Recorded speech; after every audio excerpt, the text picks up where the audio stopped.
Siguro'y may mga batayan talaga sa inilabas na power rankings ng FIBA, lalo na sa pahayag na we are playing the same team, kaya kung pamilyar lang ang labanan, may edge ang ating national team. Inamin ng coach ng New Zealand na tila kulang sila sa preparasyon, ngunit hindi ito kasalanan ng ating pambansang koponan, dahil tayo rin naman ay kulang sa practice. Sa katunayan, tayo pa nga ang mas kulang sa paghahanda, kaysa sa New Zealand, na ayon sa aking impormasyon, ay nagsimula pa noong Agosto ang kanilang training. Ngunit, ito na nga ang naging advantage ng Gilas. Kahit na 5 lang ang araw ng ating paghahanda, tumatakbo na ang ating sistema simula nang magtanggap si Coach Tim Cone.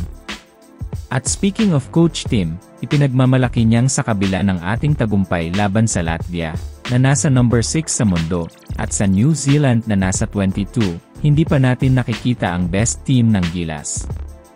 Sabi nga nila, kung mayroong dapat ipagmalaki, bakit hindi? Dahil kitang-kita naman ang mga resulta ng vision ni Coach Tim at ng buong coaching staff. Ang gustong iparating ni Coach Tim sa kanyang pahayag ay hindi pa naglalaro ang dalawa sa mga key players na sina Day Edu at Jamie Malonzo. Kapag lumaro na ang dalawa, mas lalawak pa ang rotation ng ating koponan. Sa totoo lang, walang tapon sa kahit sino na ilagay sa lineup dahil lahat ng nasa roster ay mahuhusay na players. Kaya sa mga naghihintay kina Kevin Kiambao at Mason Amos, inaasahan na silang maglalaro laban sa Hong Kong.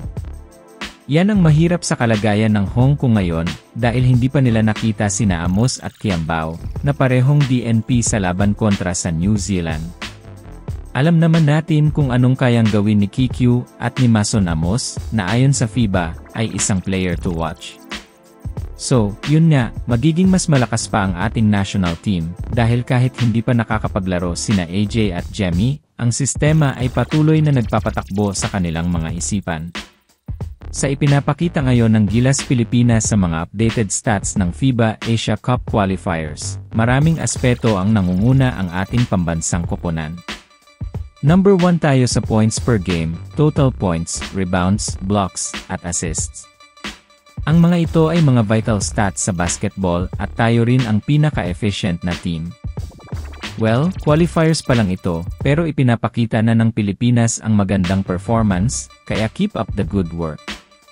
Pagdating naman sa individual performances, maraming kategorya ang pinangungunahan nila Brownlee at Soto.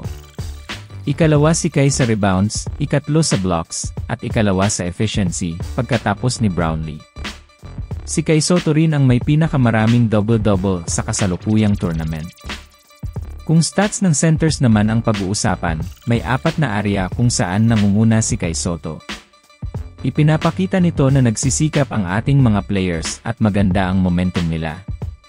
Kaya, ang panalo laban sa Hong Kong ay magiging magandang pagtatapos ng window na ito, at lahat tayo ay nakangiti dahil tiyak na magka-qualify tayo sa FIBA Asia Cup 2025, kung saan ay makikilala na ang mga contenders para sa World Cup.